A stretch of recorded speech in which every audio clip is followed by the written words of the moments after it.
आम्हाला ठाकरेंचे की शिंदेंचे नेमके कोणाचे आमदार अपात्र याचा निर्णय घ्यायचाय का असा प्रश्न सुप्रीम कोर्टानं आज उपस्थित केला। कपिल सिब्बलांना सुप्रीम कोर्टानं दोन मुद्द्यांमध्ये घेरलं। मुद्दा नंबर 1, 22 जूनला शिवसेनेमध्ये फूट पडली। 23 जूनला तुम्ही अपात्रतेची याचिका दाखल केली। अपात्रतेची याचिका दाखल केल्यानंतर तुम्ही प्रतोद निवडला, त्यानंतर तुम्ही गटनेता बदलला। मात्र नियम असा सांगतो की जर तुम्ही अपात्रते संदर्भात काही याचिका अर्ज दाखल केले असतील तर त्यानंतर केलेल्या कृती या गृहीत धरल्या जात नाही। कपिल सिब्बलांनी सुद्धा सुप्रीम कोर्टाच्या या काउंटर प्रश्नाला एकदम अशा पद्धतीने डिफेन्स केलेला आहे की त्यामुळे काही वेळासाठी का होईना न्यायाधीशांमध्ये आपापसात चर्चा झाली।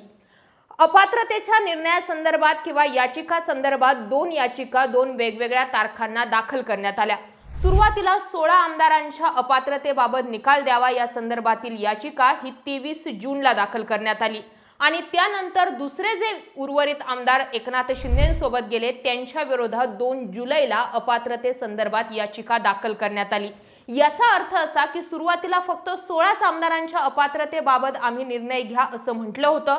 अर्थ 23 जून ते 2 जुलै या दरम्यान ज्या प्रतोद बदलणं असो किंवा गटनेता बदलणं असो या ज्या हालचाली झाल्या या गृहीत धराव्या लागतील, कारण वेगवेगळ्या तारखांना वेगवेगळ्या याचिका दाखल करण्यात आलेल्या आहेत। सुरुवात ही समजून घेणं गरजेचे आहे की शिवसेना या पक्षामध्ये फूट कशा पद्धतीने पडली। 22 जूनला फूट डिक्लेअर होती। 23 जूनला काही आमदार एकनाथ शिंदेंकडे जातात, त्यानंतर 27 जूनला आणि त्यानंतर 3 जुलैला अशा 3 वेगवेगळ्या वेळी वेगवेगळ्या पद्धतीचे गट जे होते ते एकनाथ शिंदेंकडे सुरत, गुवाहाटी, गोवा अशा पद्धतीने प्रवास करत होते आणि वेगवेगळ्या पोझिशनला उद्धव ठाकरेंनी त्यांच्या विरोधात ॲक्शन घेतली होती।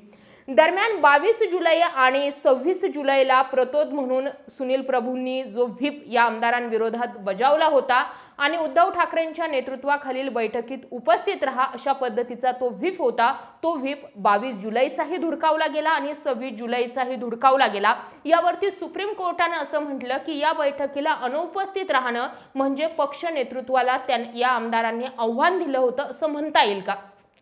या मुद्द्यावरती ही कपिल सिब्बलांनी तेच म्हटलं की तुम्ही फक्त जे काही केलंय ते विधिमंडळाच्या बहुमताच्या आधारावर केलेलं आहे, मात्र राजकीय पक्ष आधी की विधिमंडळ पक्ष आधी या दोन प्रश्नांमध्ये कालची आणि आजची सुनावणी जी आहे ती पुढे निघून गेली। आजच्या या सुनावणीमध्ये इंदिरा गांधी वर्सेस ब्रह्मानंद रेड्डी या केसचा दाखला देण्यात आला। ज्यावेळी काँग्रेसमध्ये फूट पडली होती त्यावेळी दोन्हीही गटांना वेगवेगळं चिन्ह दिलं गेलं होतं, मात्र तो कायदा किंवा तो नियम जो आहे तो आता उद्धव ठाकरे विरुद्ध एकनाथ शिंदे या केसला लागू झाला नाही।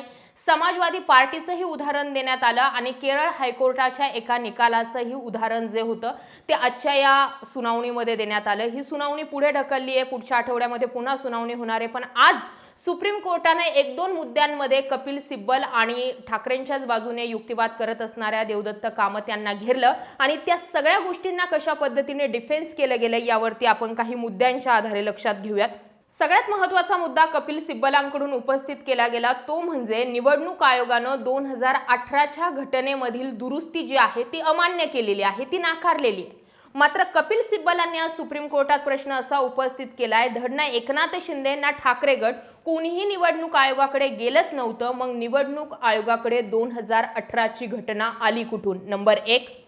मुद्दा 2, 23 जून, 27 जून आणि 3 जुलैला आमदार वेगवेगळ्या गटांमध्ये फुटून गेले, म्हणजे बहुमत 23 जूनलाही एकनाथ शिंदेंकडे नव्हतं, 27 जूनलाही नव्हतं, ते आलं कधी 3 जुलैला आणि ज्यावेळी एकनाथ शिंदे यांनी मुख्यमंत्री म्हणून शपथ घेतली त्यावेळी उद्धव ठाकरेंकडे असणारे 21 खासदारांमधील काही खासदार हे शिंदेंकडे गेले आणि हे सत्ता ही एक चुंबकासारखी आहे, ती लोकांना आकर्षित करते। जसे एकनाथ शिंदेंकडे आधी 16, मग 31, मग 39 आणि पुढे 56 होतील, ते कधी जेव्हा एकनाथ शिंदे सत्तेत येतात हे दिसलं त्यावेळी, नाहीतर एकनाथ शिंदे मुख्यमंत्री होण्या अगोदर उद्धव ठाकरेंकडे 21 खासदारांचा पाठिंबा होता, 21 खासदार त्यांच्याकडे होते, 19 खासदार लोकसभेचे आणि 3 राज्यसभेचे खासदार। सत्ता मिळाली तेव्हा हे सगळे खासदार जे होते ते उद्धव ठाकरेंकडे होते आणि शिंदे मुख्यमंत्री झाल्यानंतर त्यांनी त्यांची बाजू बदलली। कलम 29A नुसार सुधारित पक्ष घटना नोंदवणे बंधनकारक कुठे आहे हा सवाल जो आहे तो कपिल सिब्बल यांनी निवडणूक आयोगानं पक्ष आणि चिन्ह जे शिंदेंना दिलंय त्याबाबत उपस्थित केलेला आहे की कलम 29A नुसार जर पक्षाची घटना बदलली गेली किंवा त्यामध्ये काही सुधारणा केली गेली तर ती निवडणूक आयोगाला कळवली पाहिजे, असं बंधन कुठे आहे असा प्रश्न कपिल सिब्बलांनी उपस्थित केलाय। निवडणूक आयोगाने मुळातच विधिमंडळ पक्षाच्या बहुमतावर एकांगी निर्णय घेतला, त्यांनी संघटनात्मक बहुमत जे आहे ते पाहिलंच नाही। या मुद्द्यावरती आज जो होता तो पूर्ण युक्तिवाद जो आहे तो झाला। अपात्र अर्ज दाखल केल्यानंतर घडलेल्या घटना या गृहीत धरल्या जाणार नाहीत, अर्थ प्रतोद निवडणं किंवा मग मी जसं म्हटलं की गटनेता निवड करणं असं सुप्रीम कोर्टाचं म्हणणं आहे। मग यावर काउंटर युक्तिवाद करताना सिब्बल यांनी असा केलाय की 16 आमदारांविरोधात 23 जूनलाच आम्ही अपात्रता याचिका दाखल केली होती, उर्वरित आमदारांविरोधात 23 जुलैला पहिली याचिका 23 जूनला केली आणि दुसरी याचिका जी आहे ती 2 जुलैपर्यंत केलेली आहे। त्यामुळे या मधल्या काळात घडलेल्या घटना या गृहीत धराव्या लागतील। ज्यावेळी निवडणूक आयोगानं आमच्या मनाविरोधात निर्णय दिला किंवा संविधानाविरोधात निर्णय दिला, इकडे राहुल नार्वेकर जे विधानसभा अध्यक्ष होते त्यांनी विरोधात निर्णय दिला, त्यावेळी आम्ही सुप्रीम कोर्टाकडे आलेलो आहोत आणि या सगळ्यांमध्ये राहुल नार्वेकर यांनी कशा पद्धतीने बायसपणे निर्णय दिला या मुद्द्यावर सुद्धा कपिल सिब्बलांनी जो आहे तो वारंवार या गोष्टी खाली अंडरलाईन केलेली आहे। आधी अपात्रतेचा निर्णय आणि मग त्यानंतर जो आहे तो शिवसेना पक्ष आणि चिन्ह कुणाला याबाबतचा निर्णय व्हायला हवा होता, मात्र निवडणूक आयोगाने आधी पक्ष आणि चिन्ह दिलं आणि मग अपात्रतेचा निर्णय घेतला गेला।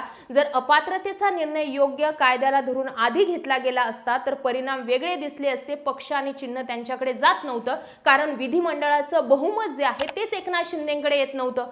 या सगळ्या मुद्द्यांवरती कपिल सिब्बलांनी आज जो आहे तो पूर्ण युक्तिवाद केलेला आहे। अपात्रतेची कारवाई आणि पक्ष या दोन वेगवेगळ्या गोष्टी आहेत असं कोर्टाचं म्हणणं आहे। यावरतीही कपिल सिब्बलांनी फक्त आपण या केसचा दाखला देत आहोत असं त्या गोष्टींमध्ये सांगितलं आणि राजकीय पक्ष हा विधिमंडळ पक्षावर अवलंबून नसतो हे जे आहे ते स्टेटमेंट कपिल सिब्बल यांनी केलेलं आहे आणि त्यामुळे या सुनावणीमध्ये सगळ्यात अँगलनी जी आहे ती ही सुनावणी बुमरँग झाल्याची दिसते। जसं मी म्हटलं की इंदिरा गांधी केस वर्सेस ब्रह्मानंद रेड्डी केसमध्ये ज्यावेळी काँग्रेसमध्ये अशी फूट पडली होती त्यावेळी दोन्ही पक्षांना वेगवेगळे चिन्ह देण्यात आलेले होते आणि त्याच पद्धतीचा निकाल आता लावला गेलेला नाहीये। यामध्ये यादव केसचाही दाखला देण्यात आलेला आहे, मात्र सुप्रीम कोर्टाचं मत इतकंच आहे की राजकीय पक्ष की विधिमंडळ पक्ष आणि पक्षाची घटना जी की निवडणूक आयोगानं गृहीतच धरलेली नाहीये। देवदत्त कामत यांनी सुद्धा आज खूप स्ट्रॉंग युक्तिवाद केलेला आहे आणि या सगळ्यांमध्ये एक सर्वात महत्त्वाची आणि मोठी टिप्पणी सुप्रीम कोर्टानं उद्धव ठाकरे वर्सेस एकनाथ शिंदे किंवा धनुष्यबाण पक्ष चिन्ह आणि शिवसेना पक्ष याबाबत कुठलाही निर्णय सुप्रीम कोर्टाने आता दिला तरी तो भविष्यासाठी लागू होईल। याचा अर्थ मागचे 2.5 वर्ष एकनाथ शिंदे मुख्यमंत्री होणं, पक्ष चिन्ह त्यांच्याकडे येणं, आमदार अपात्र होणं न होणं हे सगळं आता गंगेला मिळणार। इथून पुढचा जो असेल तो निर्णय जर पक्षाचं चिन्ह गोठवलं गेलं तर ते भविष्यासाठी, इथून मागच्या निवडणुकांवर, इथून मागे एकनाथ शिंदेंनी केलेले बदल, पक्षाचं जे बँक अकाउंट आहे त्यावरती मिळवलेला ताबा, कार्यालयांवर मिळवलेला ताबा यामध्ये कुठलाही बदल होणार नाही। जे काही लागू होणार ते भविष्यासाठी लागू होणार आहे हे सुप्रीम कोर्टाने आज स्पष्ट केलं। तर आज कपिल सिब्बल, देवदत्त कामत दोघंही भिडलेले आहेत। 16 आमदारांचं अपात्रता प्रकरण आणि कोर्टानंच म्हणजे सुप्रीम कोर्टानंच नोंदवलेलं निरीक्षण आणि सुनील प्रभू यांची प्रतोद म्हणून निवड योग्य ठरवणं, भरत गोगावलेंची नियुक्ती रद्द करणं आणि त्यांच्या व्हीपनुसार सुरुवातीचे 23 जूनला ज्या 16 आमदारांविरोधात याचिका दाखल केली होती त्यांना अपात्र करणं, याच मुद्द्यावरनं या सगळ्या सुनावणीमध्ये जो आहे तो टर्निंग पॉइंट येतोय। त्यामुळे अपात्रता प्रकरण जे आहे ते या सुनावणीसाठी महत्त्वाचं असणार आहे। ते 16 आमदार जर अपात्र होत आहेत तर पुढची सगळीच प्रोसेस जी आहे ती इलिगल राहणार आहे आणि भविष्यात म्हणजे सुप्रीम कोर्ट सुद्धा या विषयामध्ये टिप्पणी करताना अगदी मोजके शब्द आणि सांभाळून टिप्पण्या किंवा निरीक्षण नोंदवत आहे असंही दिसून येते। इतकी सेन्सिटिव्ह जी आहे ती केस आहे। पुढच्या आठवड्यामध्ये सुनावणी असणार आहे, मात्र कपिल सिब्बलांनी केलेला स्ट्रॉंग युक्तिवाद आणि सोबतच देवदत्त कामत यांनीही केलेला स्ट्रॉंग युक्तिवाद सांगतोय की एकनाथ शिंदेंकडे 1-2 मुद्द्यांसाठी काउंटर डिफेन्स करण्यासाठी मुद्दे नाहीयेत असं वरवर दिसते। तुम्ही या सगळ्या सुनावणीकडे कसं पाहता कमेंट सेक्शनमध्ये जरूर व्यक्त व्हा। जय महाराष्ट्र।